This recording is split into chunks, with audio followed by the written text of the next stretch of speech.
And welcome to the regular meeting of the Madera City Council. This is an amended agendas this evening. Today is Wednesday, February 1st, 2023, believe it or not. It is now 6 p.m. The council chambers will be open to the public. This meeting will also be available for public viewing and participation through Zoom. Members of the public may also observe the live stream meeting on the city's website at www.madera.gov/live. Members of the public may comment on agenda items at the meeting or remotely through an electronic meeting via phone by dialing 669-900-6833. Enter ID 850-0276. Oh, it's okay.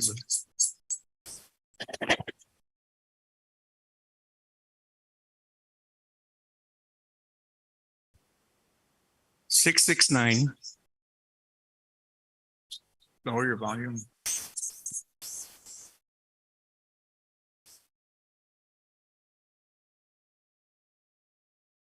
Technical difficulties? I think we're good now. Ready, 669-900-6833. Enter ID 850-0276-0821. Hashtag. Comments will also be accepted via email at citycouncilpubliccomment@madera.gov or by regular mail at 205 West 4th Street, Madera, California, 93637. We now call this meeting to order. Alicia, would you please call roll? Mayor Garcia, Here. Mayor Pro Tem Mejia, Here. Councilmember Gallegos. Here. Councilmember Rodriguez. Here. Councilmember Montes. Here. Councilmember Evans. Here. And Councilmember Villegas. I'm here. Thank you, Alicia. Would you all please rise for the invocation led tonight by Joyce Lane of the Glory of Zion Ministries?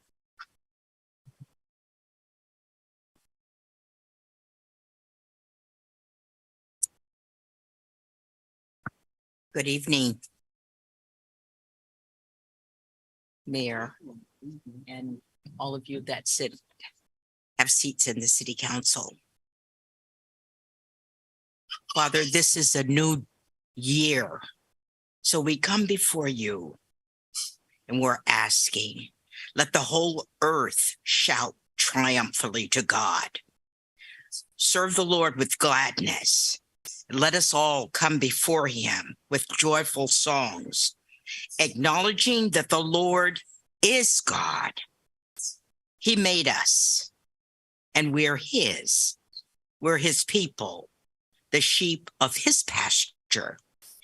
We will enter his gates with thanksgiving and his courts with praise. Let us give thanks to him and bless his name. For the Lord is good, and his faithful love endures forever. His faithfulness lasts throughout all generations.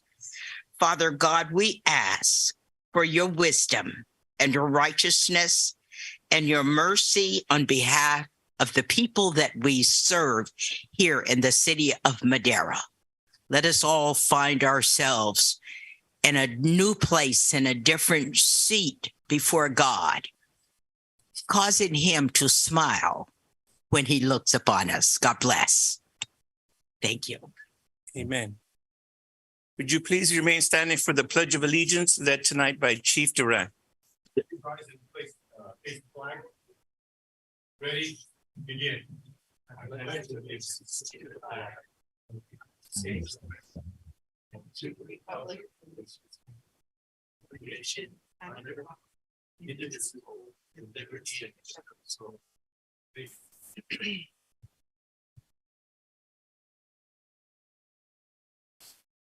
Thank you.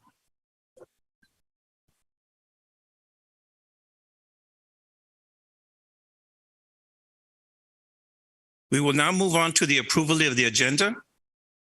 I will ask my colleagues if they have any changes or additions to the agenda. I'll move that we approve the agenda as presented, Mr. Mayor. Second. You guys in an arm wrestle? She won. Okay. Motion to approve the agenda by Councilmember Rodriguez, second by Councilwoman Gallegos. Alicia, would you call the roll, please? Councilmember Gallegos. Yes. Councilmember Rodriguez. Councilmember Montes. Yes. Councilmember Evans. Yes. Mayor Pro Tem Mejia. Yes. Councilmember Villegas. Yes. And Mayor Garcia. Yes. Motion passes unanimously. Thank you. We will now move on to the portion of public comment. The first 15 minutes of the meeting are reserved for members of the public to address the council on items which are within the subject matter jurisdiction of the council. Speakers shall be limited to 3 minutes. Speakers will be asked but are not required to identify themselves and state the subject of their comments. If the subject is an item on the agenda, the mayor has the option of asking the speaker to hold the comment until that item is called. Comments on items listed as a public hearing on the agenda should be held until the hearing is open. The council is prohibited by law from taking any action on matters discussed that are not on the agenda, and no adverse conclusion should be drawn if the council does not respond to public comment at this time. Do we have any members of the public who would like to approach the podium and speak under public comment?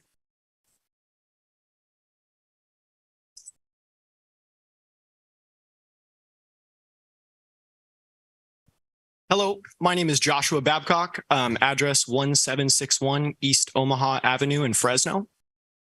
I just wanted to take a moment and introduce myself as the field representative for Congressman John Duarte. And I also wanted to extend an invitation to any elected officials in Madera to meet to discuss your priorities for the city and to establish a working relationship. Thank you very much. Thank you. Thank you. Anyone else would like to speak under public comment?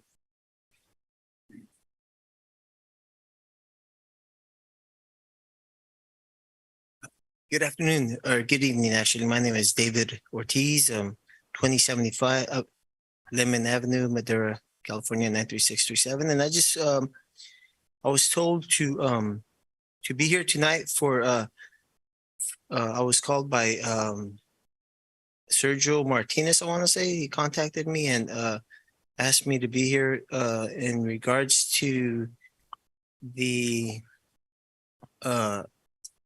see what perhaps is going to happen on Hazel Road as far as the botanical garden. We see that they've began digging. Looks like the post for the barricade or whatever. Excuse me, sir. They're going to put in. Yes, sir. That's on our agenda, and then we could talk about that when that item comes up. The botanical garden. I didn't see that on the agenda though. No, Is that gonna be mentioned tonight? It's on E2, the Excuse me? temporary barricade along Hazel Yeah, Avenue. no, that, yes, that, The garden. So if you My if you question- could so if you could limit your comments to the botanical garden, then we'll address the other Okay, item under each. well, my question is just how soon can we get started out there? Yeah, I mean, I'd like to know how soon we could start rototilling some dirt out there and perhaps getting some plants in the ground. So as let me go through this. Sure. When we have an agenda item, then the council can address that. If it's not on the agenda item, then we That can could address be it. addressed. So Okay, yeah. So I apologize if maybe you didn't. no, yeah, no, I did. I misunderstood the phone call then because I thought there was something was gonna get clarified as far as that. But other than that, I humbly apologize for. No, any don't inconvenience. do that. Thank you. This is your house. This is your house. Thank you very much. Is there any other members who would like to speak under public comment? Good evening, everybody. My name is William Mask. I live at 217 North Granada Drive, right here in Madera. I'm a proud member of the Madera Community College community. I'm here on behalf of our college and President Reyna. He apologizes. We had a retirement of one of our presidents in the district that he's at tonight. We're asking that you put something on your agenda for the next meeting. The opportunity for us to announce Dolores Huerta Day at the college and our our deep desire to co-opt and coordinate with the city.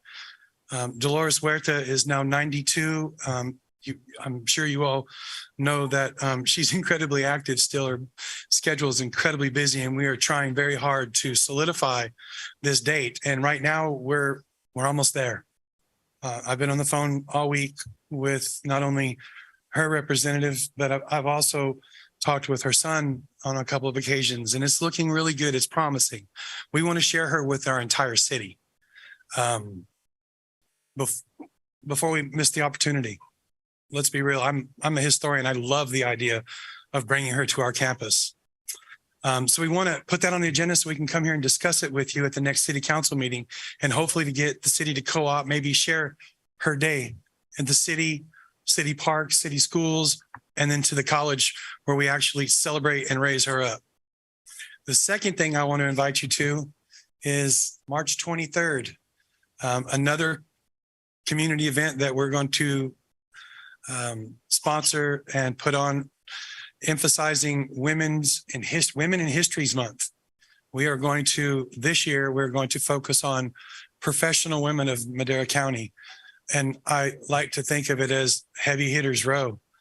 I'm hoping that we get Assemblywoman Soria. That one's not confirmed yet, but everyone else is confirmed, including your own CC Gallegos.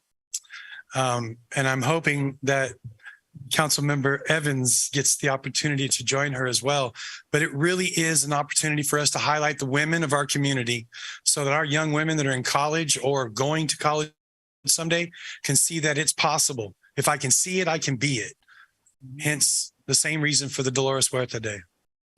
Anyway, I promise President Reyna will try and make it to the next meeting if we are placed on that agenda for an opportunity to come and talk and share this opportunity with the city of Madera. We want to work as one. It's your college, our community, and we want to work as one. I thank you for the time, and I always appreciate you folks. You do a good job representing us, and I thank you. Thank you. Thank you. Thank you very much. Is there anyone else wishing to address us from the podium? Hey, so I do see that the calculations are being made, and like you guys are out there, what is it, tagging up, getting, the calculations pretty much. But my question is, like, what's the holdup? Like a brief answer of, because I'm curious to as why they keep going little by little. Is there like a process you have to follow by, or what's the? I'm afraid I'm not For really Hazel Road? following you. What? For the Talking about the blockage you guys are creating? Oh, you're talking about the Yeah, barricade. We're going to address that on As the a, agenda. all right. If you want to, there's agendas up there and you can follow along Mhm. where we're at. So All right. we're going to discuss that in a brief couple minutes. Do you have a brief, quick answer for that? or No, until we bring that up on the agenda, All right. we can't. No, that'll be it. And I apologize for that, but that's.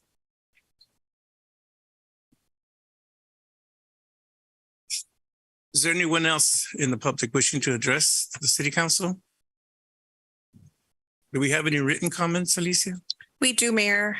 This is addressed to Mayor and Council. My name is Cynthia Ortegon with the Madera ADA Advisory Council. It came to my attention on Monday, January 30th, 2023, that the two elevators at Yosemite Manor are out of order. One has been out for 3 weeks, going on 4. The other stopped working, going on a week. The seniors, disabled residents that live on the 2nd and 3rd floors who cannot use the stairs are stranded. For over a week, residents cannot go to the grocery store or go to doctor appointments, etc., because they can only use 2 elevators in the building. This is unacceptable. This is a fire hazard. This is so awful to think that the residents are stranded and trapped. The Housing Authority told me they gave up responsibility for the Yosemite Manor on December 15th, 2022. I think Moore's, a nonprofit, is the current responsible management. If this building is not safe for residents to live in 24/7, then the management, Moore's, is not keeping the property up to code. Who oversees a nonprofit? If the nonprofit is not able to keep Yosemite Manor up to code, who oversees them?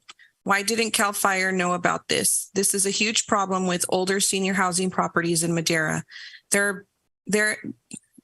They are being managed by nonprofits and not a county or state entity.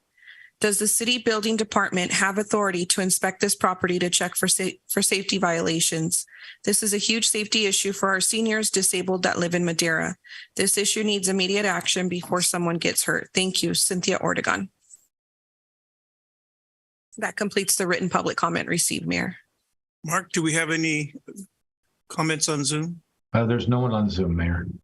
Thank you very much. We will now close public comment.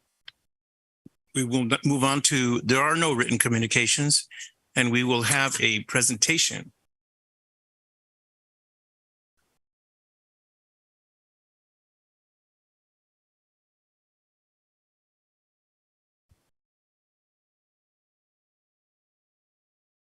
Alicia?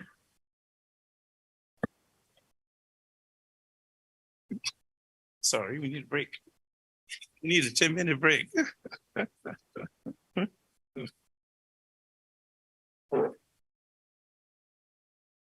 Maybe I should tell a joke.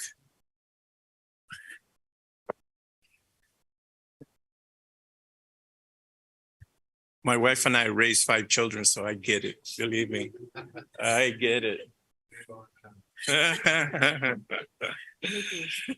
Welcome to the City Council. What we have here today is a proclamation from the City of Madera recognizing Black History Month. Whereas African American history is a very large part of American history and should be studied throughout the year. And since 1976, February has been designated as a month in which especially memorable events should be recognized and celebrated. What we are doing is recognizing the culture, education, medical, science fields of African Americans that have contributed to our country. And people should study that. They should be very aware of how we are being the contributions. So tonight, this is a very special person. I'm going to let her talk about what she does for our community.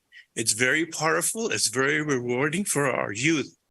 And so this proclamation of Black History Month is given to Alicia Brown, signed this day, February 1st, 2023, Santos Garcia, Mayor of the City of Madera.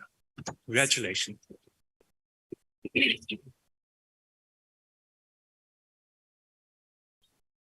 Thank you so much, Mayor Garcia. Thank you so much, City Council and City of Madera. It is quite an honor to be here.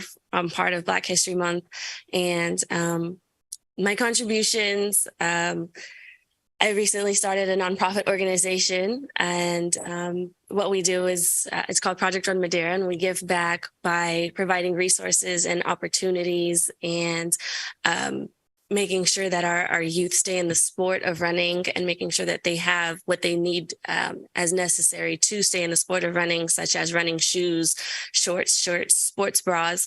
I began this in 2017 when a middle school reached out to me and told me that their girls didn't have any sports bras. They were running in regular bras and rinsing them out and wearing them to school the next day. And so I reached out to my professional sponsor at the time and was able to get a box full of sports bras that I was able to distribute.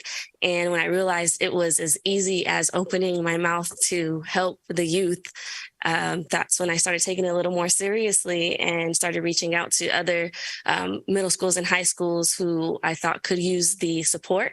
And in 2020, I created the nonprofit called Project Run Madera. And last year, with the contributions of this community and some help of some Fresno businesses as well, we were able to distribute running shoes, shorts, shirts, and sports bras to 300 track athletes here in Madera. And that includes jumpers, throwers, and runners. And then we held a track clinic that housed 200 track athletes from Madera and Fresno.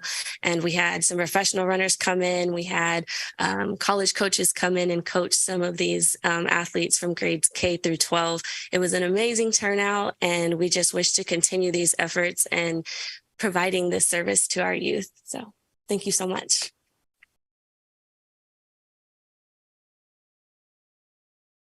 I forgot to mention, if you'd like to contribute, please visit our website, projectrunmadera.org. That's projectrunmadera.org. Thank you. Thank you so much.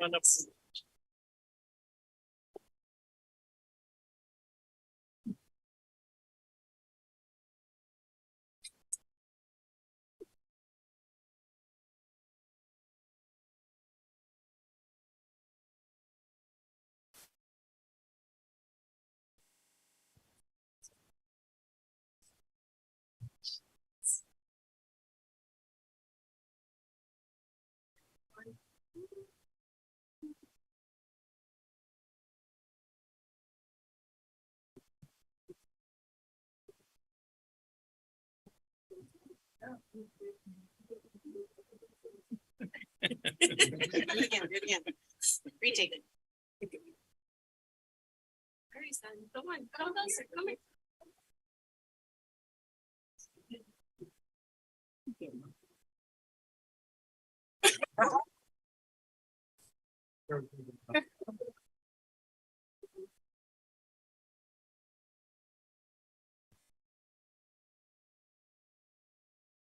Thank you all for coming.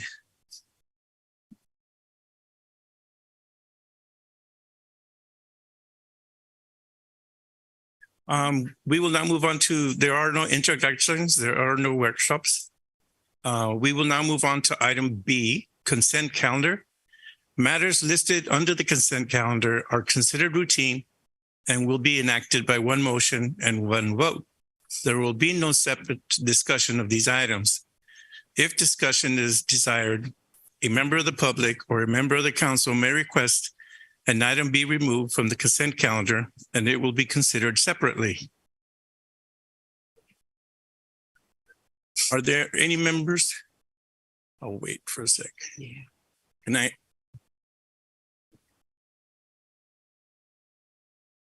Do we have any members of the public wishing to speak on any item on the consent calendar? Okay, nothing, Lisa.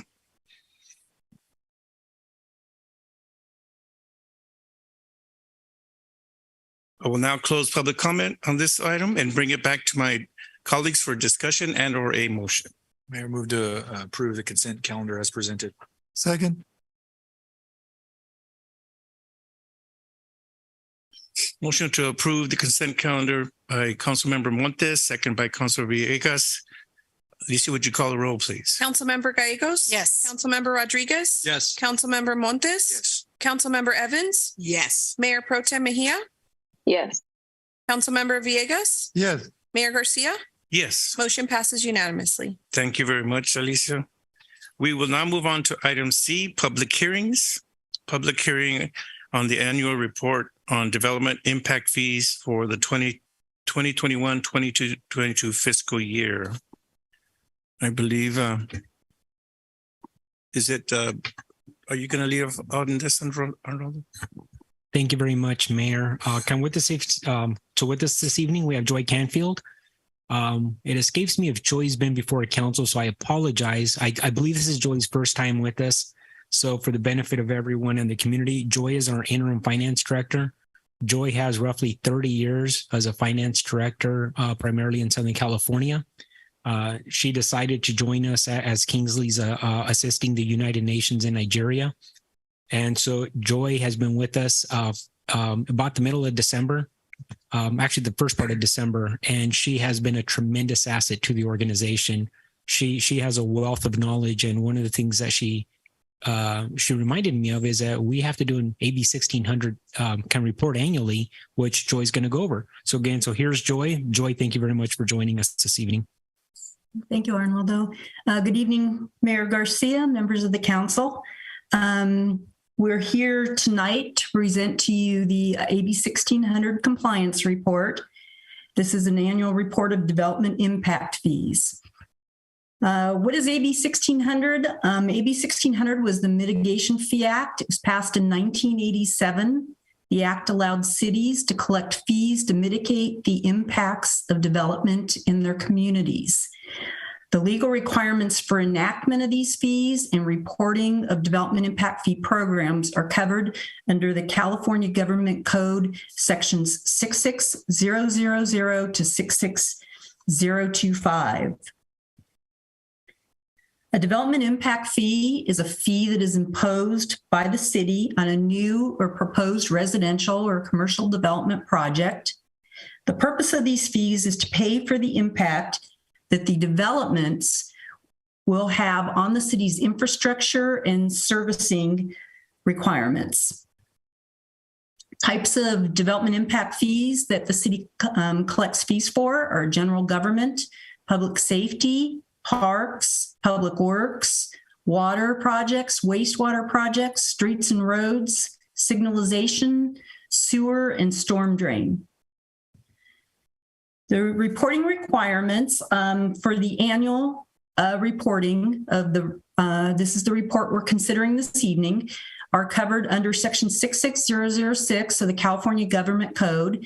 And that states that the reports must include a description, the fee amount, the amount of fees collected, and the interest earned for each type of fee that the city collects.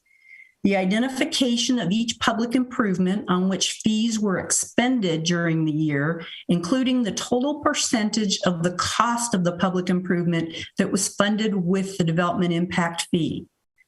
There also is a description of each interfund transfer or any loans or refunds made to any of the development impact fee accounts for the year. The uses in 21-22 included $125,019.96 towards debt service payments, which partially funded the construction of the police facility. For parks, India Park, a project to determine the suitability of property to construct India Park, and design and engineering for Olive Knox Park for pump and electrical equipment on a previously drilled well. For sewer, it was the Pecan Avenue sewer main, installation of sewer main section P2 and P3 on Pecan Avenue. Under the storm drain, the Sienna Basin, purchase basin and expand as required for the storm drain master plan. Signalization projects included a traffic signal installation at Granada and Howard Road, and a traffic signal installation at the intersection of Westbury Boulevard and Howard Road. The funds collected will be utilized to construct capital projects serving new development or to reimburse developers when the developer constructs the improvements. The adoption of the recommended resolution will allow the city to continue to maintain development impact fee balances held longer than 5 years while we collect enough money to fund future projects.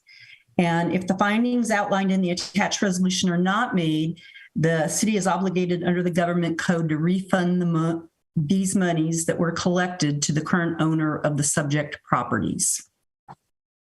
So our recommendation for council this evening is to adopt the resolution approving the annual report on development impact fees for the period of July 1st, 2021 to June 30th, 2022 for the city of Madera, and making findings regarding the continued need for certain development impact fees. That concludes the staff's report this evening, and if there's any questions, I'll be happy to answer them for you. Thank you very much, Joy, and welcome aboard. Thank you. Alicia, do we have any members of the public wishing to discuss this item? We have no written public comment, Mayor. And no one on Zoom. Thank you very much. I will now close public comment, and I will ask for discussion from my colleagues. Councilmember Rodriguez. Thank you, Mayor Garcia. Joy, just a quick question in regards to the fee schedule. When we're looking at the single family dwellings for all these categories or all these other departments, are those fees collected per unit? Are they collected? Is there like a percentage of all the fees that are collected for all, or are you doing are the individual fees specific to that department?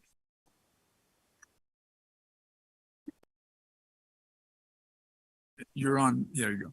I'm sorry. The fees are laid out whether there will be a different fee for a single family dwelling versus a multifamily dwelling, commercial projects. They'll all have different fees. But yes, there are multiple fees collected in the different categories for each different type of development project. Just to clarify my question, so for every, let's say, a residence that's built here in Madera, a new development, then that specific fee that's associated to that schedule along all other departments is what you're going to collect, right? Is there like a general idea of what that fee is, assuming that it's a family, single family residence? I mean, as far as all the fees added together, what that would be? Is that because we're not, it doesn't seem like it's per square foot. It's more of a fee, a standard fee for development. Excuse me, Mayor, Member Rodriguez, I believe our Hilda has something to say. Just for clarification, as Ms. Canfield noted, the impact fees are initiated, can only be initiated and implemented if there's a fee study by the city in this case. And a fee study will look at all the kinds of burdens that are created by new development and will set forth a fee for each. And in this case, there would be a fee set for single family dwellings or some for water and some capital projects, et cetera. And Mr. Helmuth, I'm sure, has much more knowledge as far as the actual specific fees. But they're set by fees. The city cannot deviate from that schedule unless it conducts a new fee study and adopts new fees. So right now you have been under a pretty long, a historically long impact fee study that was adopted many years ago. And so as developments come in, your staff looks at everything and assesses the various fees pursuant to the schedule. I don't know if you need more information than that. I get that. Thank you, Hilda. I think my question was more so, what is the total fee on that? I think if I had to calculate it myself, then I'd have to, it seems like they're set already for that specific, like a single family dwelling. Right. And I think staff can send you the schedule if that's what you would like. Yeah, well, just to look at what it totals at the end, but this is right.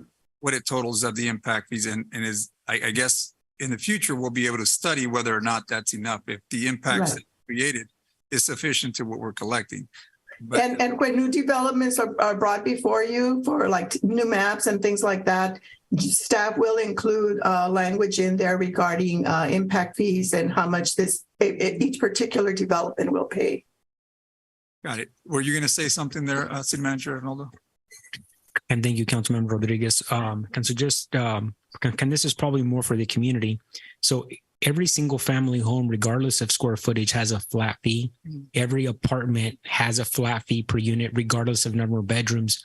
The only time it varies from that is on commercial and industrial. It's per 1,000 square feet. So there, it's based on the size of the building. So all industrial buildings, you take the building, you divide it by 1,000, and then there's a formula. And for commercial, it's the same thing. And there may be a couple of nuances from that. And Keith is our subject matter expert, but then on residential, it's per unit. And then every unit has a percentage, or there's a dollar figure associated for streets, for wastewater, for water, and those funds go into buckets of money. Those buckets of money can only be spent on that item. They cannot go into anything else. And this is only for capital improvements. These are improvements in the community. They cannot go for salaries. So hopefully that sheds a little bit of light to the issue, council member. Yes. No, again, I was going to calculate the full amount. I think there's somewhere I'm thinking it's somewhere above $3,500, but that's kind of, yeah, for single family homes. Keith, can you correct me, or you probably have the numbers probably better than any of us? I wish I did, but yeah, it's the multitude of like 15 different fees, and the The total per dwelling unit varies depending upon where you are within the city. For examples, I can pull up those fees here fairly quickly if we want to go back to them, but it varies based upon, one of the big things is storm drain or sewer. We have quadrants throughout the city that say one portion of the city is a fairly small cost to the based upon the sewer impacts. In other areas, it's a larger impact, and same thing with storm drain.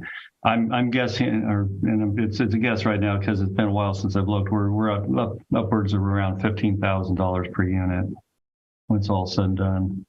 And I think where you were going with this was, do we have something for the benefit of the public where somebody wants to do a development, like they have like a general idea of how much it's going to cost, right? I think that's where you're going, Councilman. That's exactly. I just want to get a figure of what it costs at the end of the day. So I didn't want to have to calculate it myself, but no, it's fine. I mean, it's just that at the end of the day, we do separate all these other departments that we have and all these other enterprise funds. And when you calculate them all, what does it cost you to develop something here? And I think later in the future, as Hilda said, when we look at the study, we can determine whether or not the collected fees are representative of the impacts that it has moving forward. Yes, and I apologize for misinterpreting kind of your statement, Councilmember Councilman. Montes. I understood where you're going. Yeah. Councilwoman Gallegos. Thank you, Mayor Garcia. So this is a resolution we are approving. So I don't know if this is a question for Joy or our city manager. On the parks part of this staff report, it says Olive Park Design and Engineering 100% funded, but we did receive a grant for this park. So my question is the grant covering this or is the DIF covering it? I believe the DIF only covered a design element of it. The actual construction, I believe, is being charged to a grant. Correct. And if I recall, in order to apply for the grant, we needed some level of design. My understanding is we paid for the front end design, but it wasn't a Mickey Mouse design. It was somewhat fleshed out, but the engineering of that is being paid through the grant, the $1.9 million grant. So in order to apply for the grant, we needed some engineering, if I recall correctly. And I'm trying to go back a couple of years off the top of my head, but we'll clarify that for council just to be sure, because again, Talbot Park is intended to be paid for 100% by the grant, but it was, I believe, is some of the pre-work as part of the grant that we had to pay for. Perfect. Thank you so much. Thank you.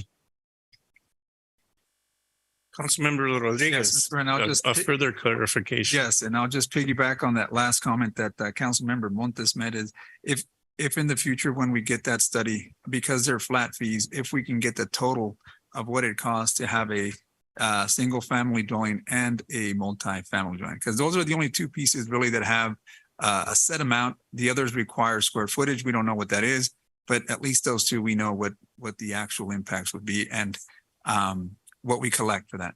Thank you.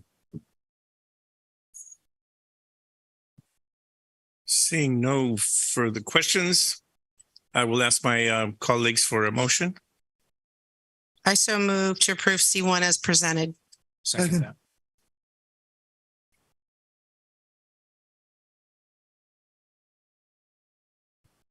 Motion to approve item C1 by Councilwoman Gallegos, second by Councilmember Montes. Alicia, would you call the roll, please? Councilmember Gallegos? Yes. Councilmember Rodriguez? Yes. Councilmember Montes? Yes. Councilmember Evans? Yes. Mayor Pro Tem Mejia? Yes. Councilmember Villegas? Yes. Mayor Garcia? Yes. Motion passes unanimously. Thank you very much for that report, Joy. Excellent. Thank you. We will now move on to item D, petitions, bids, resolutions, ordinances, and agreements. Item D1 is a declaration proclaiming the existence of a local emergency, January 2023 winter storms. Mr. Rodriguez. I'm going to give this one to Keith, Mayor. Thank you. Okay, absolutely. You're on, Keith. Thank you, Mayor. This item is with regard to the declaration proclaiming the existence of a local emergency for the January 2023 winter storms. Just moving some stuff out of my way. The recommendation that will come up towards the end of this will be to adopt a resolution ratifying the declaration proclaiming the existence of a local emergency, again, with regard to the 2023 winter storms. A little bit of background. On or about Sunday, January 1st, 2023, the first of a series of storm events entered the area. A second event occurred on January 5th, a third on January 9th. In total, these extreme storm events have been described or referred to as an atmospheric river. These events produce a large amount of rainfall totals and localized flooding. In the sewer system in particular, they cause storms or they cause surges in the pipes. This series followed other rain events in December, as everybody's aware of. Those initial storm events in December served to saturate the ground throughout the city and throughout the region. And when the storm events came through in January, when the water hit the ground, it was less likely to soak in and more likely to run off into other areas. The impacts of the storms are well known at this point with regard to the sewer system. In fact, there's an update on tonight's agenda later on the update to the repairs. So you'll get to hear a little bit more about that fairly soon. Additionally, significant cumulative impacts have also been experienced in a number of other areas within the city that includes storm damage. We've seen a number of trees that have fallen. Those trees need to be removed and then replaced depending upon the location. And we've also had a number of pavement failures. In addition, as with other storms, there's usually cleanup. There's going to be more cleanup with regard to these last storms, and that includes areas along the Fresno River undercrossings. And then we had storm response. Both the Parks Departments and Public Works Departments did have to respond to flooding in various different areas and the impacts of those, including the debris removal. The proclamation, once ratified, confirms the city manager's authority to do certain actions prescribed by law, such as entering into contracts to arrange for the procurement of materials, goods, and services needed to assist and prepare for, containing, responding, mitigating the effects of, and recovering from the severe weather conditions. If approved, the ratification of the proclamation will be forwarded to the State Office of Emergency Services. This declaration and the ratification is an essential part of the city's ability to make claims for storm damage through the State Office of Emergency Services and FEMA. The recommendation for tonight on this item is to adopt a resolution ratifying the declaration proclaiming the existence of a local emergency for the January 2023 winter storms in accordance with the Madera Municipal Code Title 3, Chapter 2. With that, I'd be happy to answer any questions. Thank you very much, Keith. Want to add anything to that, Mr. Rodriguez? Okay, that's fine. Alicia, do we have any members of the public wishing to speak on this item? We do not, Mayor. Anyone here wishing to approach the podium on the emergency declaration? All right, I will now close. Keith, nothing? I mean, Mark? No one on Zoom. No one on Zoom. Okay, get it out there. We will now close public comment, and I will bring it back for discussion and a motion from my colleagues. I move to adopt item D1. Second.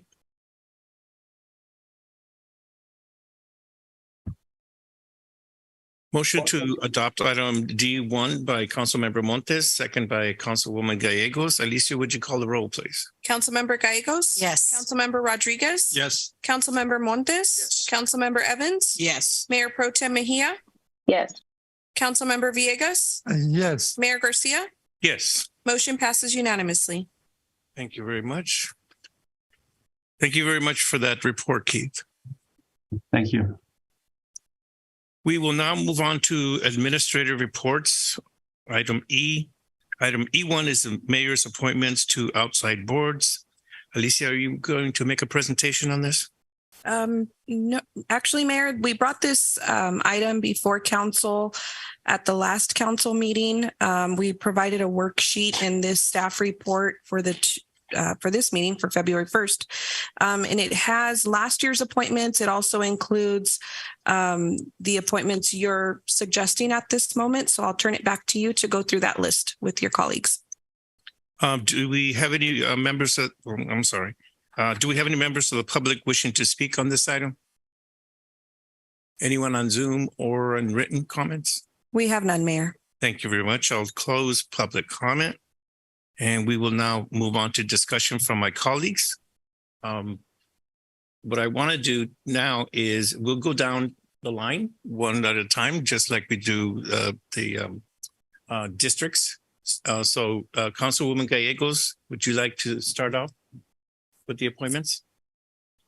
Either accepting. I accept Okay, my appointments. Thank you. thank you. Councilmember Rodriguez.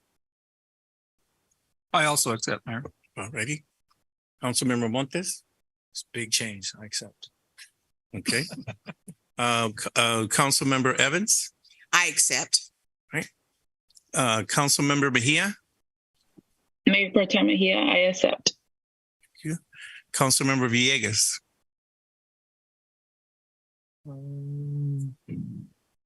No. Do you accept or? No. I accept. Okay, all right, thank you very much. So I believe we are unanimous. I also accept the appointments. I want to thank my colleagues very much. And we will now close this item. Oh, do we need to take a vote? Okay, then, Alicia, would you call the roll, please? I believe we need a motion in a second, Mayor. Then one of my colleagues. Motion that we approve item E1. Second. I second.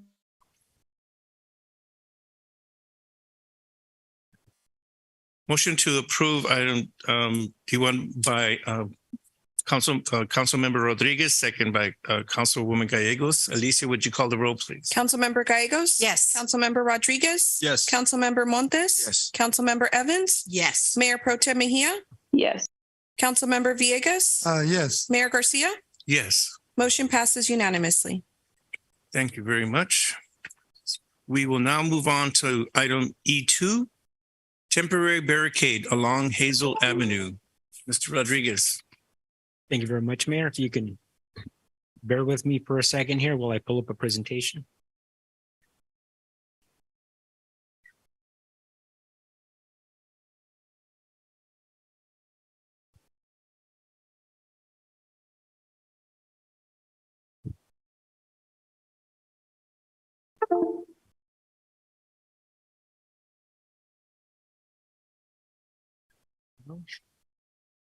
This is a. Let me try something else here. There's no slack, chief. Welcome, senores.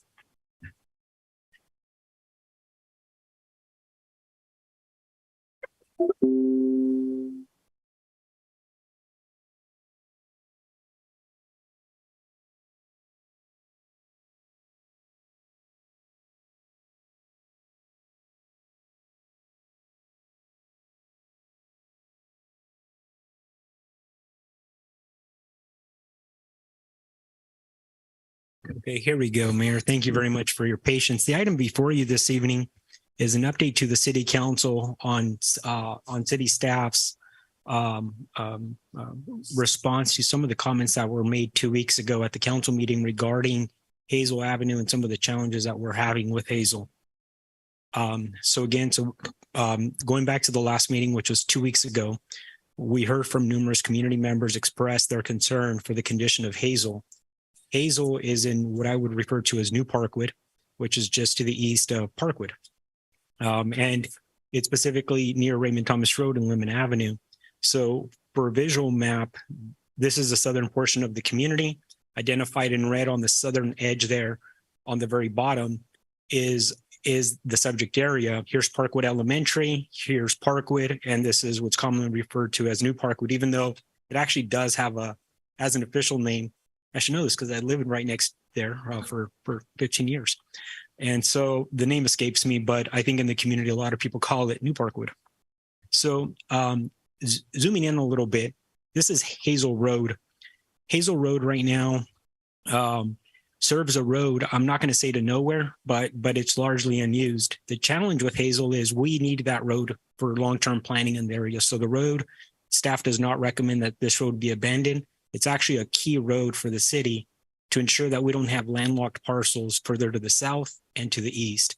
So today it appears as though it's a road to nowhere. I can assure council in this community that road is going to be heavily used in the future once development in that area is developed. There is an approved master plan already immediately to the east of the subject site. That master plan calls for over 500 homes. Again, that property is it's fully entitled, and that property is going to be needed. So again, this road today doesn't look like it's used. I can assure you it will be used. The challenge with the road today, though, is we do have a lot of dumping in that road. This is in Councilmember Vegas's district. Ever since it's been on council, seems like every Monday morning he calls me and says we have dumping on Hazel. And so right now we actually send city staff pretty regularly out there. I'm not confident if it's our most dumped area in terms of illegal dumping. I can assure you it's probably in the top two. There's a lot of illegal dumping that happens and just a lot of illicit activity. And so one of the things that we're looking at doing, so going back to some of the issues that were brought up, abandoned cars, unfortunately, there's syringes for illicit drug use, illegal dumping, appliances, you name it, we find it back there, as do the neighbors. These are some photos. Following the meeting, these photos were taken last week. So this is not something that happened a year or two ago. This is a routine thing on Hazel Road. So since the last meeting, we've already purchased the material to construct the gates. City staff is building the gates as we speak. I know there was a comment earlier that said, what's taking so long? One, we don't have gates sitting just lying around. We actually have to manufacture the gates ourselves. The second thing is, you'll hear on the next item, city staff's been a little preoccupied responding to some of the challenges we've had in the community in regards to the rain. So right now, our plan is that we're gonna, we would install 2 gates. We do have to follow the vehicle code. So there's some additional research that we have to do on our end to make sure that we're closing it. There are utilities in that road. So again, we cannot abandon or just vacate that road. There's a whole process, and city staff is not recommending that we even consider that process, because again, that road is going to be needed for in the long run. And the people that city staff is going to provide keys to are obviously city staff, and that includes emergency. That's fire, police, EMS, city staff, and the adjacent farmer, because we can't landlocked parcels. That's you can't do that.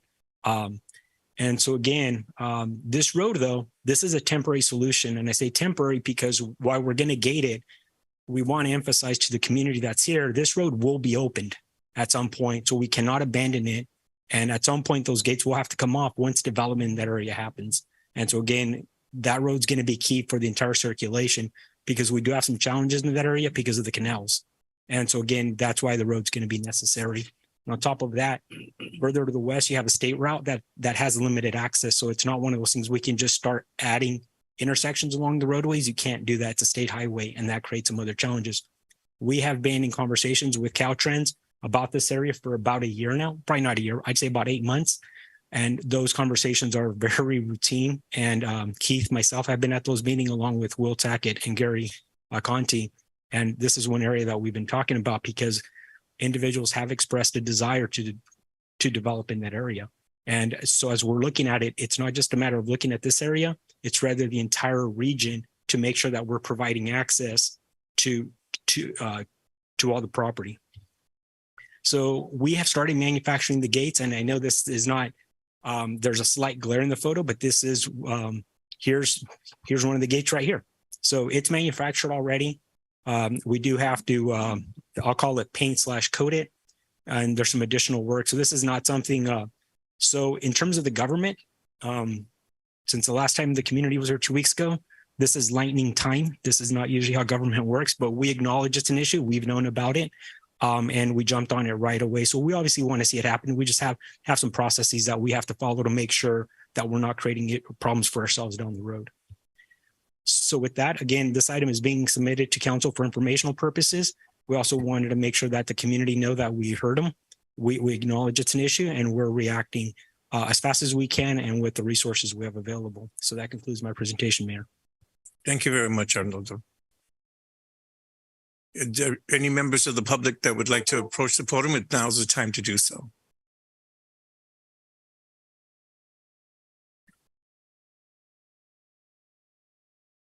David Ortiz, once again, 2075 Lemon Avenue here in Madera. And first of all, I want to thank you guys because I know personally, I'm surprised how quick they started digging the hose for the post or where the gates are going to be supported. And so we're glad. But I have my neighbor who's probably been there the longest than anyone, Alex here. And you go by there after this, you're going to see people. I don't know. They probably heard that it's going to get close, or they're probably trying to get it out of their system. There's more dumping. There's more condoms. There's more a little more activity. So I'm not sure, but we are excited to see this happen. And no, that road has so much potential if it were to connect people to either Avenue 12 or say what is it, 29 or 145. I mean, there's so much potential there that we see, but just the way it's being used right now, it's everything but potential. And so thank you once again on behalf of our community for this speedily work that you guys are putting in, and we commend you for that. Thank you very much. Thank you. Anyone else would like to speak? There you go. Good evening, everybody. I do want to express my appreciation on you guys getting onto this project that quickly. Yesterday, I had walked through that same area. No trash, no dumping. This afternoon when I went by, there was loads of trash again. So I appreciate you guys jumping on this as fast as you did. And I thank you very much for it. Thank you. Thank you. Anyone of my colleagues? Mr. Rodriguez. Yes, Arnoldo, if I may. So the gates are going to be located on Raymond, on Lemon Avenue, and on Hazel. Is that going to be 3 different gates to block off vehicles coming in through those or having access to that? Or is that just one gate on Raymond and Hazel? So right now we are looking at 2 gates. And let me pull it up so then the community knows exactly where we're thinking about putting the gates. And the precise location, we're still trying to figure out. So we did dig some holes, but we want to make sure that it's well coordinated. We want to make sure we're not striking any utilities, of course. So right now what we're looking at, probably somewhere over here on Raymond, Thomas, so at the tail end of it. I can assure you if this last rainstorm has taught us anything, or the Avenue 13 situation has taught us anything, someone will hit those gates. I'm absolutely convinced of that. So we're probably going to have to replace them at some point. So we're probably looking at somewhere here on Raymond and probably somewhere over here on Lemon. At that point, we would be blocking the access. It's going to be a fluid situation. And the one thing that I would probably say, just so the community is aware, the situation is going to be fluid because people are going to find ways to get around it. And so where we put them at today, we may have to relocate them, or we may have to take additional measures because people would try to find ways to go around them. So right now we're looking at a total of 2 sets of gates. One near Raymond Thomas and one on Lemon to make sure that we're blocking access along that access road. And again, the only folks that would have access would be city staff and the farmers to the south because they do use that road. And Arnoldo, just a quick question for you. And maybe as I'm not sure if it's a convenience here, but would it be possible to put some sign ahead of time, letting people know that, hey, there's gates ahead? And only because, like you said, I think we had the similar issue out where Evapco was. And even though they still ran through the whole thing there. Right. So I think it's good to let them know ahead of time that, hey, you're coming up on a gate this way, maybe prevent some of that damage. Second, the comment that the gentleman made here, it seems like that happened during the day, the dumping.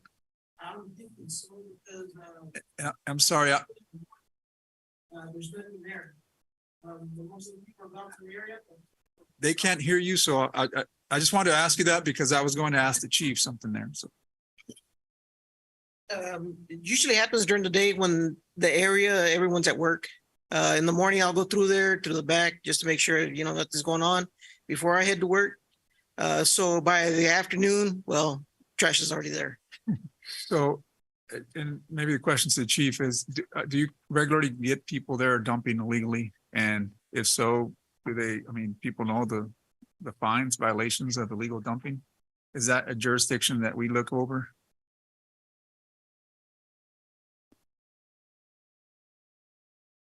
So yeah, we patrol it regularly. We've stepped it up.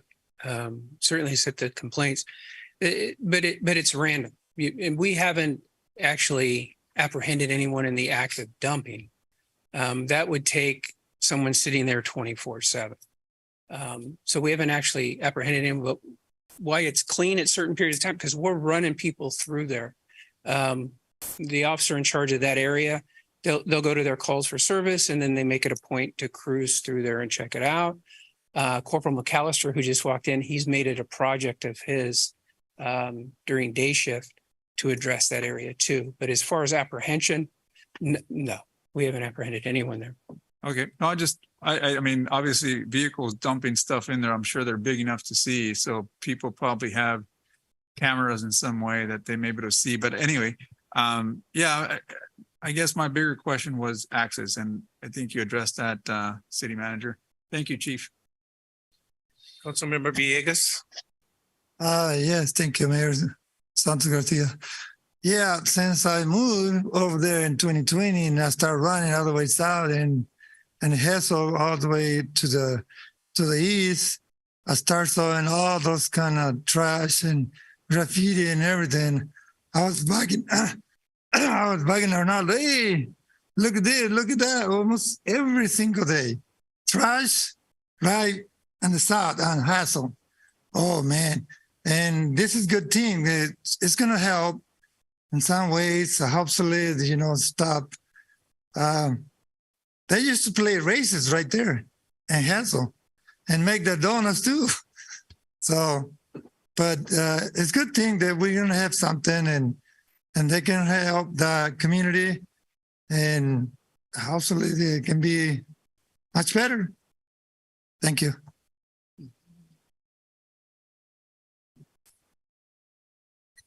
I want to make sure that we acknowledge the staff of the city of Madera and our city manager, Arnoldo. He heard what you said when you came to our last meeting and took steps to fix the problem. As we said before, a couple minutes ago, it's human nature.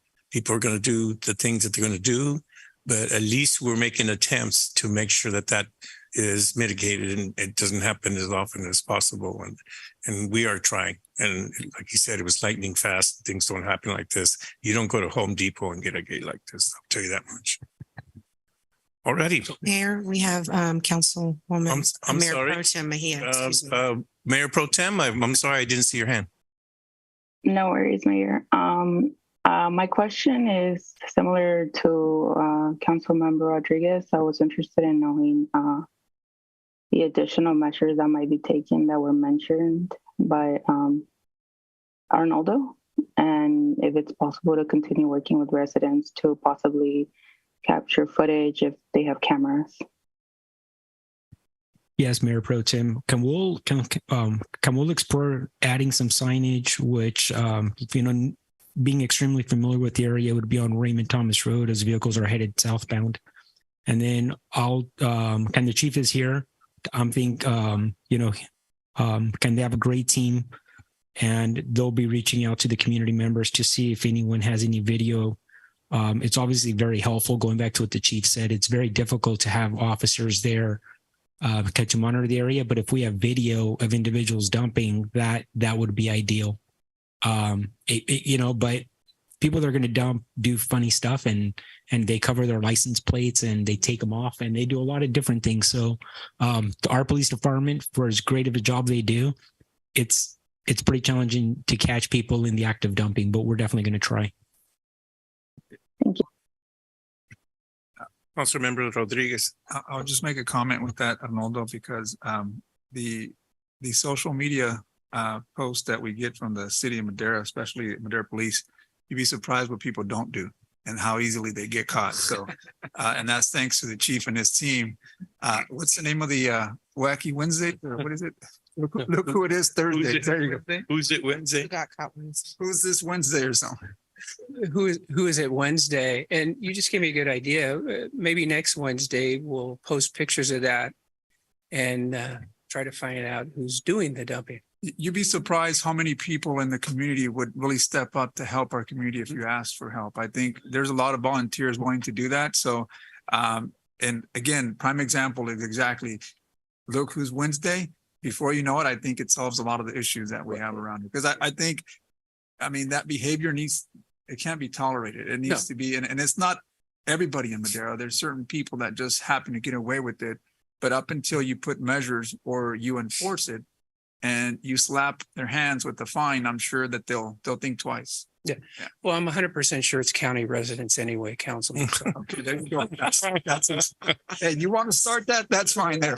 I'll back you. I believe that's, but on that note, we have the watch commander for day shift here, and he will post that next Wednesday. So we'll do it. We'll look forward to it. Thank you, Chief.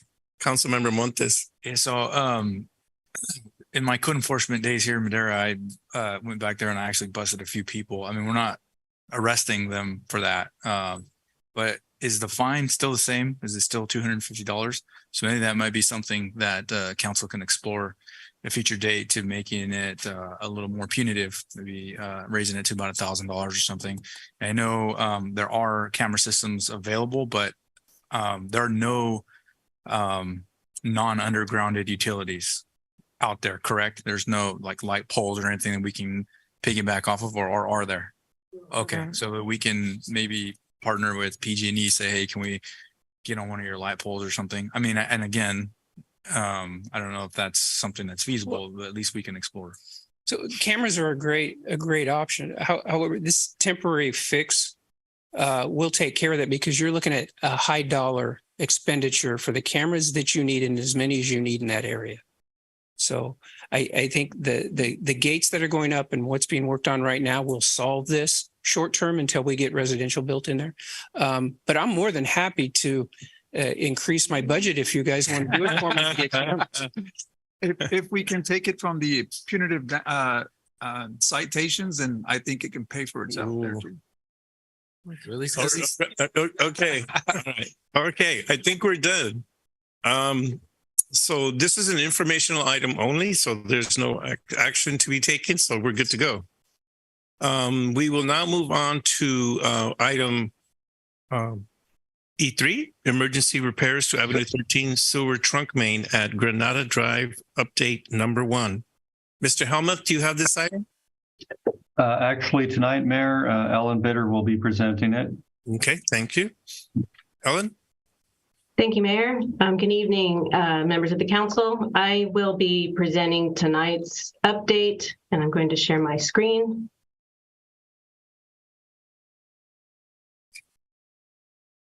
Hopefully, there we go. So, at this point, we presented a... I don't know, Ellen, I don't know if you wanted to put a larger screen on there, and right there it's the screen. Let me see.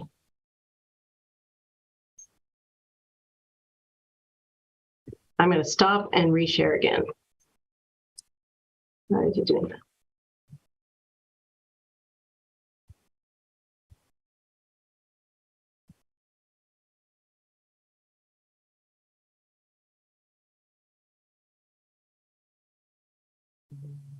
Okay,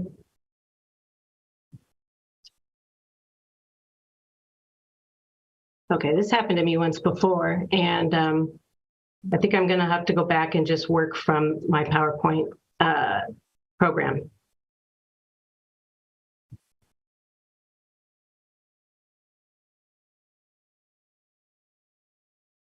Oh, goodness. Try hitting F5, just see what that does.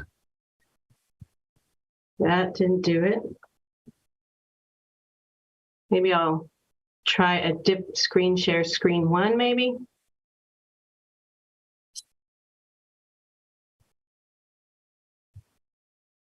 There you go. Okay. I think we got it. Yeah. All right. Okay.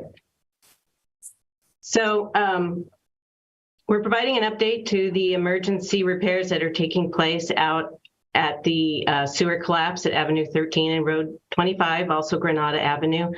A lot has occurred since your last update on January 18th. That has been detailed in your staff report, but we wanted to provide some highlights here tonight, such that some of the original costs that were presented and time for completion has also changed quite a bit. So the original collapse occurred on January 2nd, as noted in the picture on the right there, is what was visible at that time. We had pretty good indication that it was related to the sewer mains, so we reached out to Floyd Johnston Construction and to give us their best opinion and time frame and costs to make the repairs to hopefully prevent any further collapse of the system. Since that time and since that report, there have been additional damages to the sewer system and worsened conditions.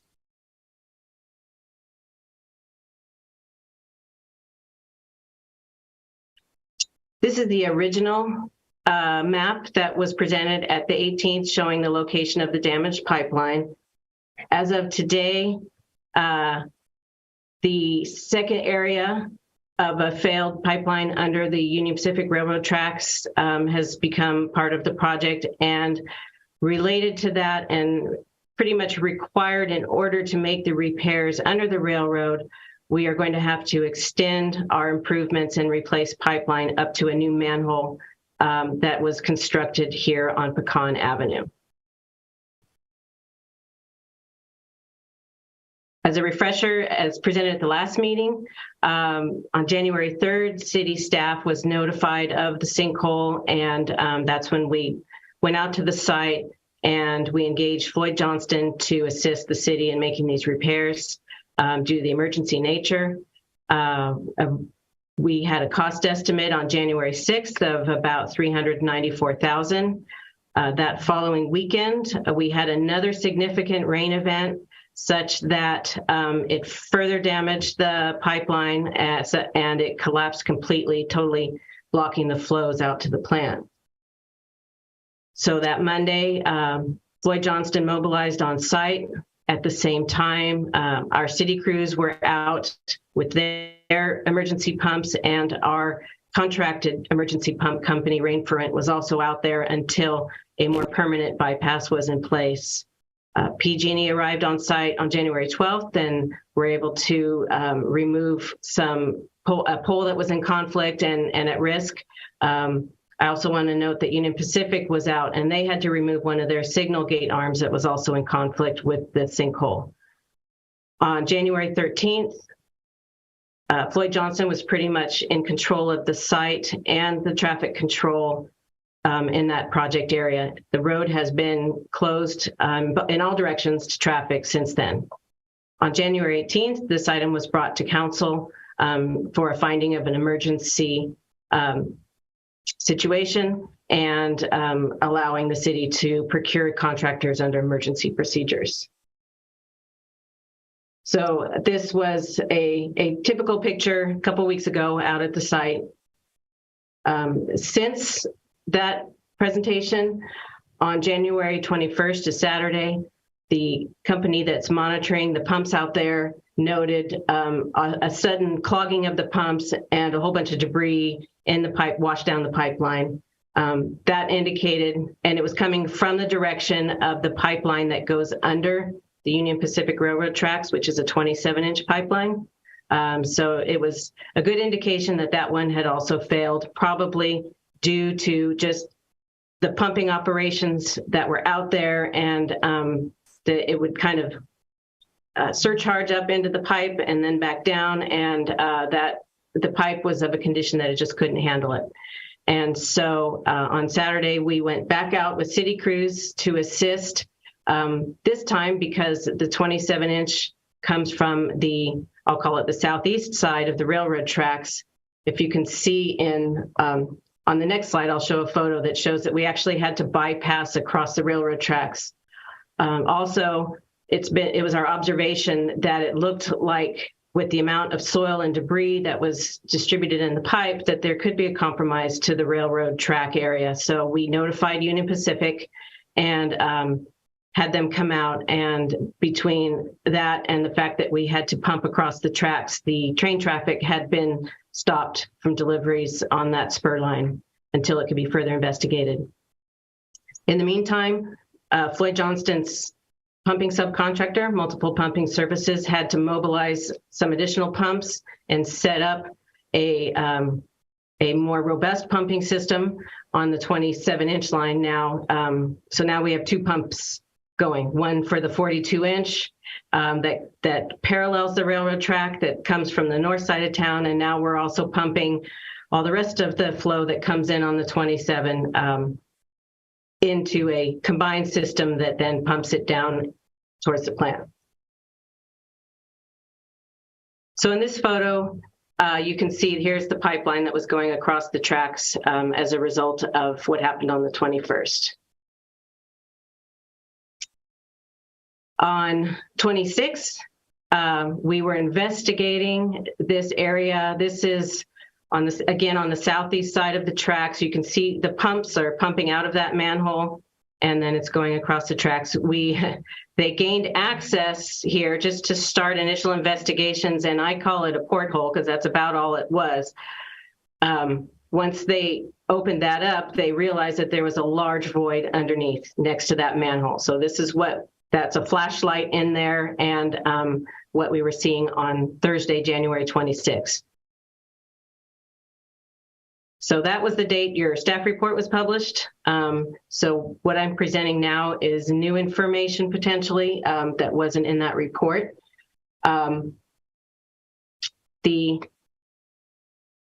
It was a challenge to find a way to plug the pipe so that we could effectively pump. So you have to plug it downstream so that you can pump upstream and not cause any effluent to continue into the work area. That, given the condition of the 27-inch pipe, as I stated, that was quite challenging. What we ended up doing in this picture is about 150 feet to the east on Pecan Avenue. We had videoed the pipe, and we found a stretch of about 60 feet of halfway decent pipe. So they decided that was probably the best place that they could effectively access the pipe, inflate one of their plugs, and they could pump from that. So we essentially constructed a new manhole at this location. The benefit of it is it's a new manhole, it's a sound connection now, and it does allow us for pumping in the future for our future lining project.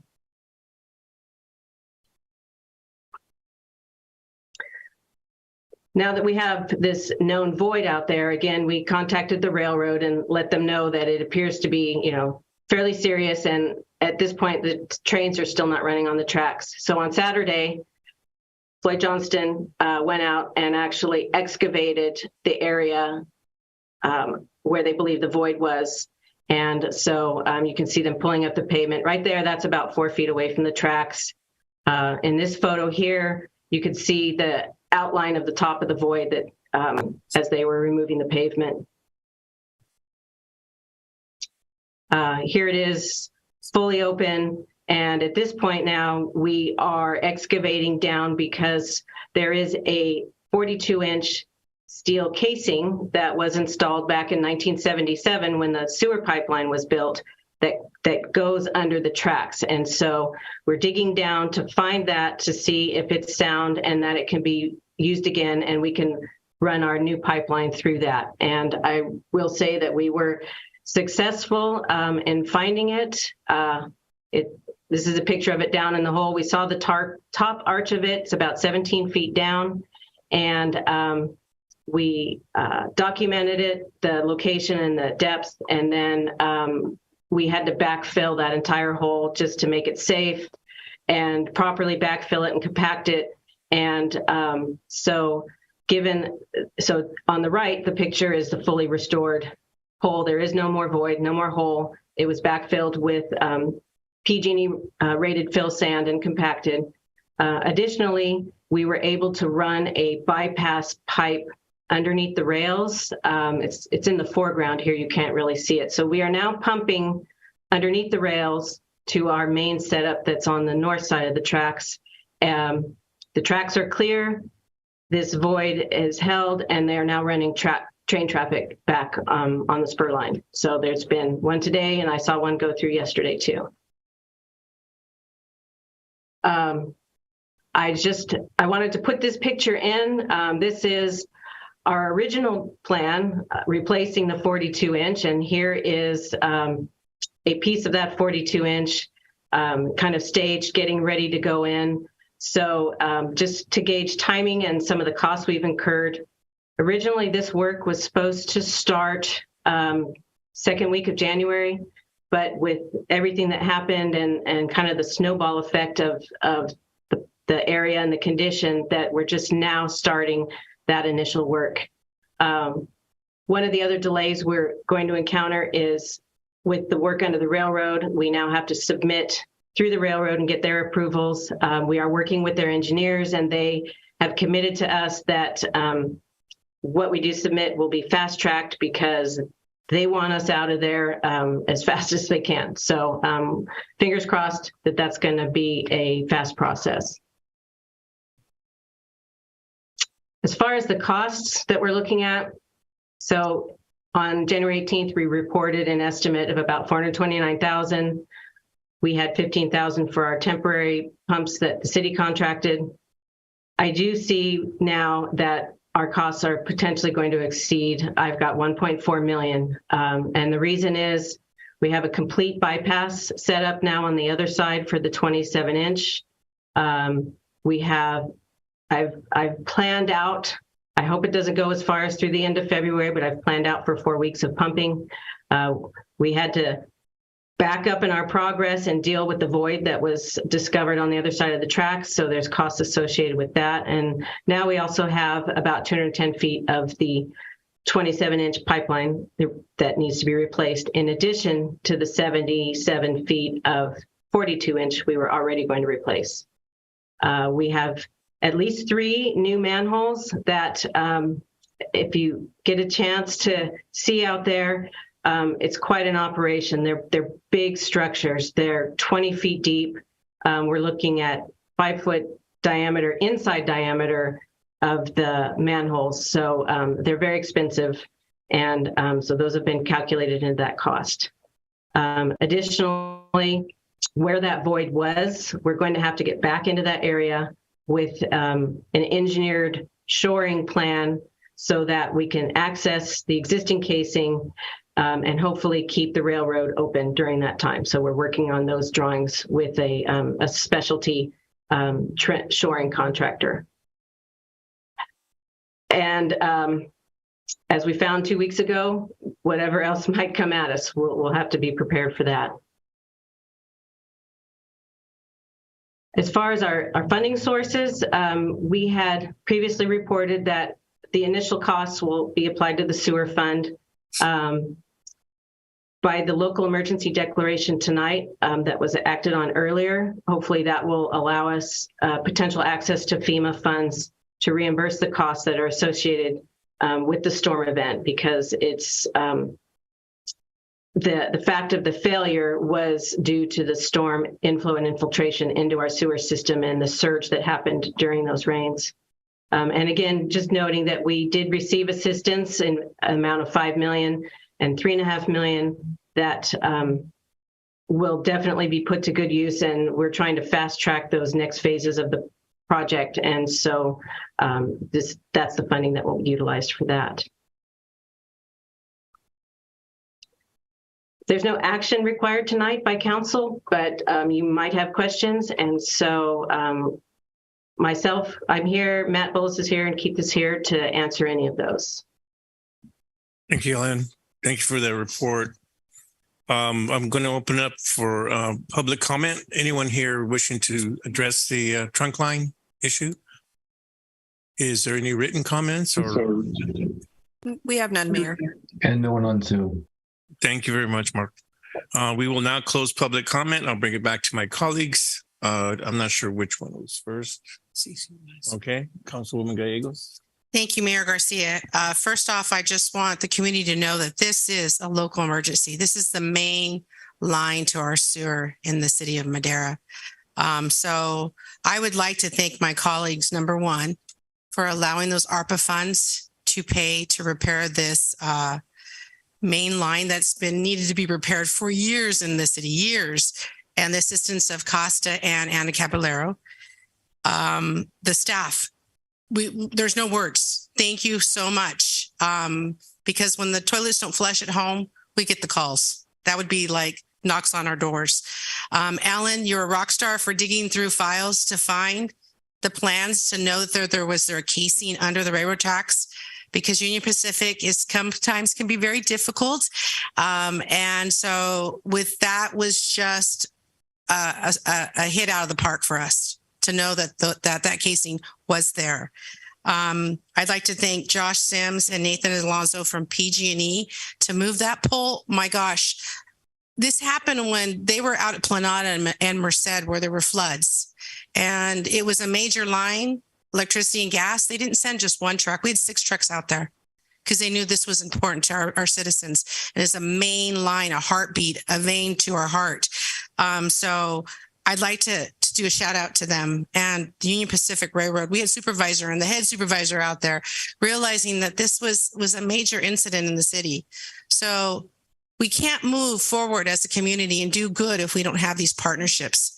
So I'd like to thank my colleagues and all our partners out there, our police out there patrolling, our fire if we needed assistance, our wastewater treatment plant. I could go on and on, our streets, our parks. Everybody was out there just being a rock star in this city. And I need to know, our citizens need to know that it wasn't happening from 8 to 5, Monday through Friday. This was a weekend that was day and night, all hours of the night, till midnight, till 2, 3, 4, 6 in the morning. So I am just so proud to be a Maderan and see everybody pull together and do what we needed to do to make sure everybody didn't even bat an eye, didn't even know it was happening. And the rest of us here that did probably didn't get much sleep, knowing, I know our city manager, he was out there with me late, knowing that at one time, if those pumps weren't being monitored and it overflowed, oh my gosh, we would have a major catastrophe in the city. So I thank everyone here in the city and our citizens for working with other issues that have happened. And we probably, like we talked about the road closure and other things that people have called me or texted me about. And we haven't been right on the ball like we usually are, because this is really consumed of a lot of our business that we've had to do in the city. So with that, that's all I have, Mayor. Thank you. Thank you. Councilwoman Evans. Yes, I'd like to just piggyback off of Councilwoman Gallegos. We went out and it was a huge undertaking. It was so odd because we had just a small leak in the backyard. And when I spoke to Arnaldo about it, I was trying to give some directions as to what you could do and everything. And when we went out there to see the leak that we had compared to what was going on out there, it was a catastrophe. And all of the equipment that's out there, the gentlemen that were out there, the work that has been done, Union Pacific Railroad is no joke. So they were going to make sure that they got through there and got everything taken care of very quickly, because the rails don't stop no matter what the case may be. I worked for them for many years, so I do know and understand. But I thank you, Ellen, for just being on top of everything and going out there. And Miss Deputy, you're awesome. And to to each and every one of you, to Keith, to all of you, Arnaldo, the staff here, everyone that has been involved. It is a big undertaking, and let's pray that sinkhole, I had a sinkhole in front of my house before, and it came up before it went down. So I do understand, the size that they can become, and cars can't eventually go off in there if things aren't taken care of. So I thank each and every one of you here, there, my colleagues, everyone, and the city of Madera for know that you have a dynamic staff that's here, that's taking on everything that's going on in the city. So thank each and every one of you. And I pass the baton back, Mr. Mayor. Thank you. Seeing no further comments, we'll close this item. It's informational only. Thank you very much for that report. We will now move on to item F, council member reports and announcements in future agenda items. This portion of the meeting is reserved for the mayor and council members to make brief reports on boards, committees, and other public agencies and at public events, to request updates, to initiate future agenda items, and to take action on matters initiated under this section of the agenda. Under this section, the council may take action only on items specifically agendized and which meet other requirements for action. Councilwoman Gallegos. Thank you, Mayor. I just have one thing to say. I'm just so saddened to hear about one of our law enforcement brothers in Selma, and our prayers go out to his family. We know a lot of the electeds in Selma, so I know that whole community is really hurting the first fatality in their city. So it's hard. Our officers go out not knowing what's going to happen in minutes and hours or in days or weeks or months. So Selma, you're in our prayers. The officer's family, they're all in our prayers. And thank you for what you do. I know it's not easy. That's it, Mayor. Thank you. Councilmember Rodriguez. Yes, thank you, Mayor Garcia. First of all, I just wanted to congratulate the latest business owners that opened their businesses here in Madera. Councilwoman Gallegos and myself had an opportunity to visit Waxology. I'm sure some of you may have made it on a different occasion, but wanted to congratulate those owners. We also had an opportunity, Councilmember Villegas, Councilmember Montes, I believe, was there, and Councilmember Evans were at the Rio Acai Bowls, and I'm not sure if anyone else was there, but I was in and out. Just want to congratulate the owner, Abigail Gutierrez, and her husband and family. It's a great establishment. Again, it's good to see that we have these new business coming into our community. On a separate note, I did want to also report back to the council that we did have an opportunity to meet with some staff in regards to the State Route 145. Looks like the California Transportation Commission may want to consider having one of their meetings here in the valley, and Madera may be one of the options there. So it'd be great to have them and host them in our city, because then they would be able to see the project that's taking place here at the State Route 145. In that meeting, obviously, there are some grants that are still available. I hope that this project is moving forward. We do have an existing Reconnecting Communities grant that's not sure how that process is going, but from the looks of what we heard, it looks like we have a pretty good chance. I hope that we do get that. But California in itself did provide a similar grant. It's their version. It's called Reconnecting Communities, Highways to Boulevard. And that grant itself can also complement that current project that's taking place without really delaying that process. But other offsite improvements and what have you, that would be something that I would request that maybe we bring back on a future agenda if my colleagues would so approve that or give direction. It'd be great to bring it back and see if it's something that we can go after and how we can best utilize that.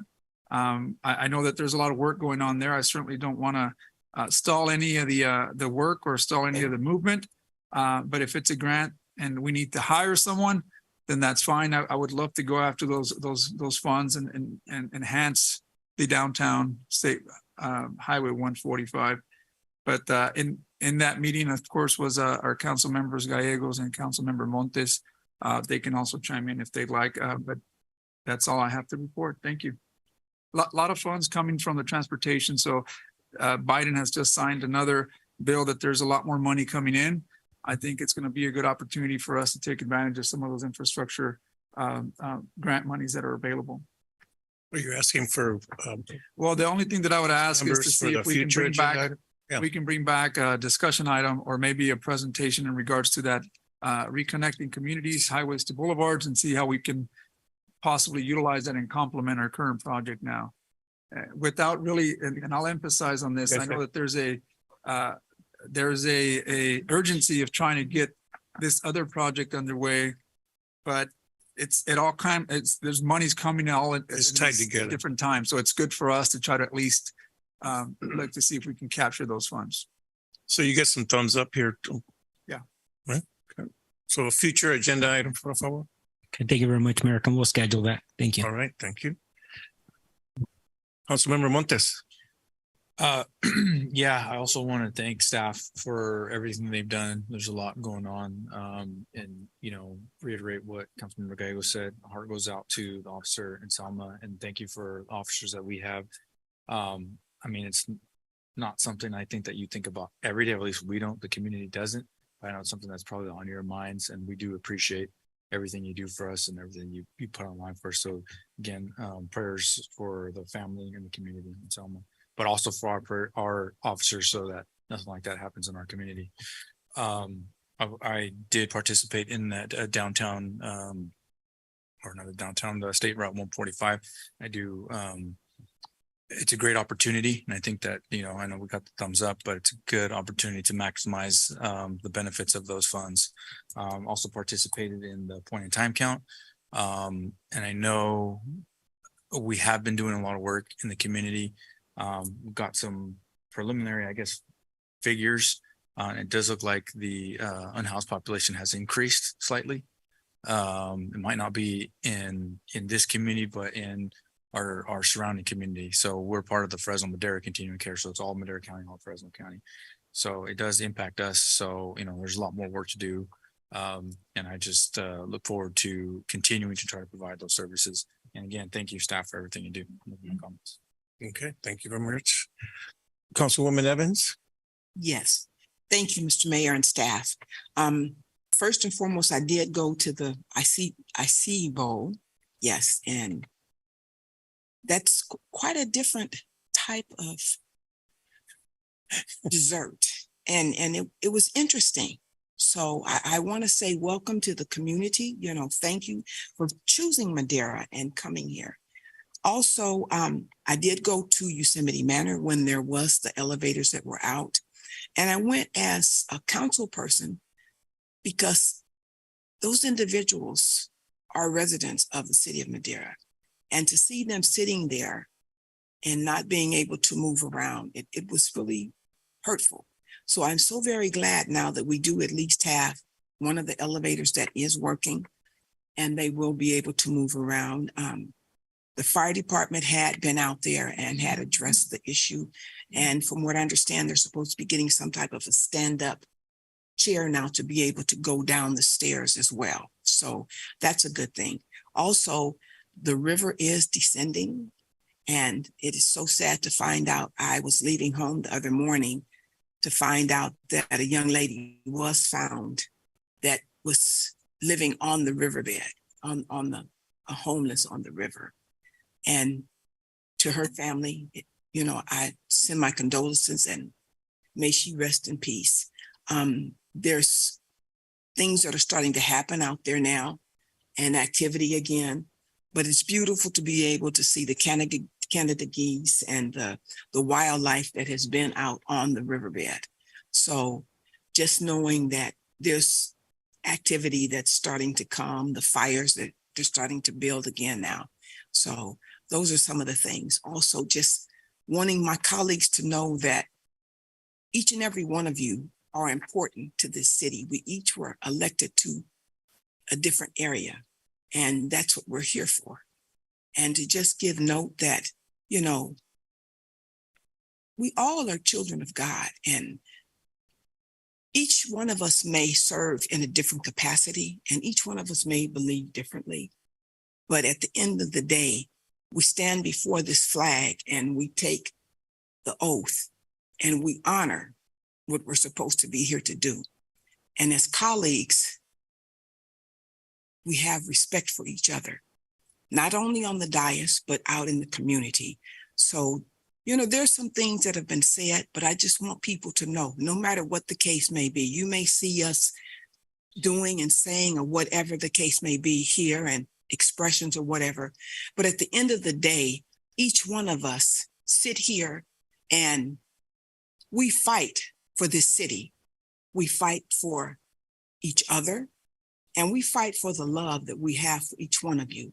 So just know that when we stood in front of this flag and took an oath, that's exactly what it was for. So The respect that we have here, the respect that we have for this city, and the love that we have for the city is what comes first.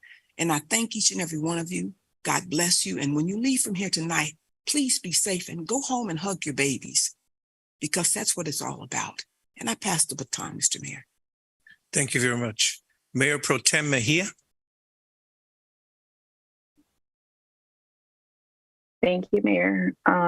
Last week, I began the Water Education for Latino Leaders Untapped Fellowship Program. This is a selective 6-month program for local elected leaders, which aims to help participants make an impact on California water policy while addressing individual community water challenges. I'm excited to learn along with other local elected officials from throughout California. Today, I am joining via Zoom because I am at the League of California Cities New Mayor and Council Members Academy in Universal City. In January, I was happy to celebrate the ribbon cutting of new businesses El Epazote and Waxology Studio, and I am looking forward to more celebrations coming up in February for small businesses. I too would like to offer my condolences to the family of the fallen Selma police officer, Gonzalo Carrasco Jr. And I was very proud to see this body recognizing Black History Month today. May we continue honoring our Black leaders and the contributions of the Black community in Madera. Thank you. Thank you very much, Mayor Pro Tem. Councilmember Villegas. Thank you, Mayor Santa Garcia. Last Sunday, I attended at the Martin Luther King. That was the event about those pequeños empresarios. This is about children's, and this kind of education program is about teaching the children to be learning about how to become a business owners in the future. So they're teaching these children to learn how to save money and be ready to start your own business, the business of your choice. So these children is going to be prepared for the future to be good business people in the industry of the business. Everything is a business anyway. So. And that was a very good event, and they were having folklore dances, and they were beautiful. So I attend and support them. They have supporters like West Fargo, and U Valley Property Solution, Madera County, Bunkers Lights, and Notre King.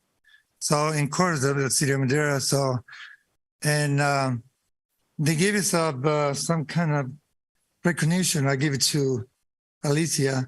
So they recognize that we support them. So, and that's a good thing because the children is real 6, 8, 9, 10, 14, 16. They're learning how to become a business owners. So that's a very good idea for me. And I can see future good people in the coming years. So, and that was a good event. It's beautiful. So that's my report. Thank you very much. I have a request that we, this Madera City Council, join with the Madera Community College, specifically Dr. Reina and Billy Ray Mask, in honoring Dolores Huerta and having an educational program that can be enjoyed by students and community members at Madera Community College just to begin. The program hasn't been fleshed out yet. The length of time hasn't been not known. We're being asked to be a sponsor, and I believe that we should be. I'm asking my colleagues to join with us on this worthy project. If we put it on the agenda, within 2 weeks we should know what our sponsorship level should be, and we would decide exactly what our sponsorship level would be. So what I'm asking for my colleagues is to join me and giving us a thumbs up to put this on the agenda within the next 2 weeks. It's unanimous. Thank you very much. I appreciate it with my colleagues.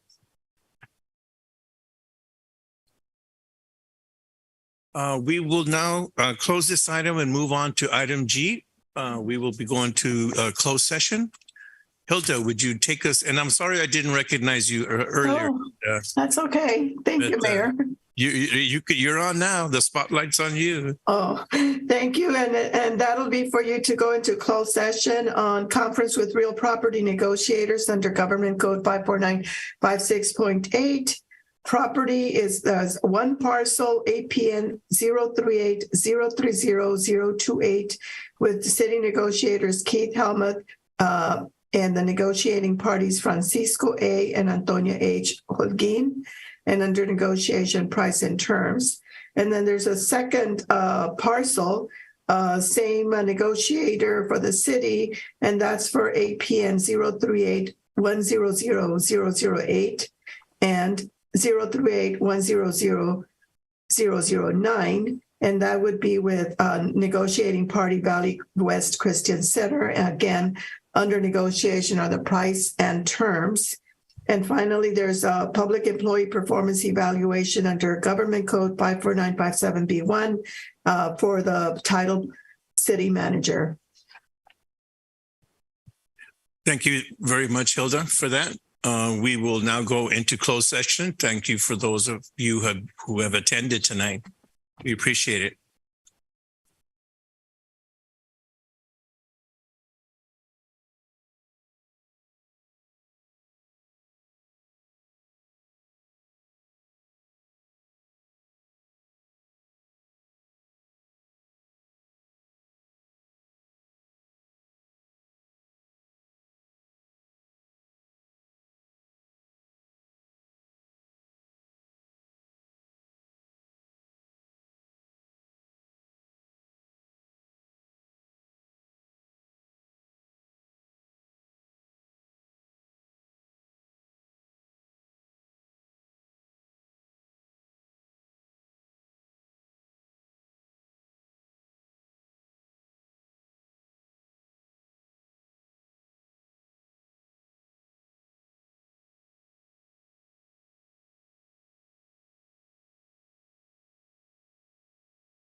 To reconvene. Thank you, Mayor and Council. The City Council met in closed session. The performance evaluation for the city manager has been concluded. There is an ad hoc committee comprised of Mayor Pro Tem Mejia and Councilmember Montes, who will be working with the city manager on terms and conditions. Thank you very much with that. So we now call this meeting to be adjourned. It is now 8:15. I want to thank everyone for coming tonight. Next meeting dates are Wednesday, February 15th, 2023, and Wednesday, March 1st, 2023. Thank you very much and good night. Good luck.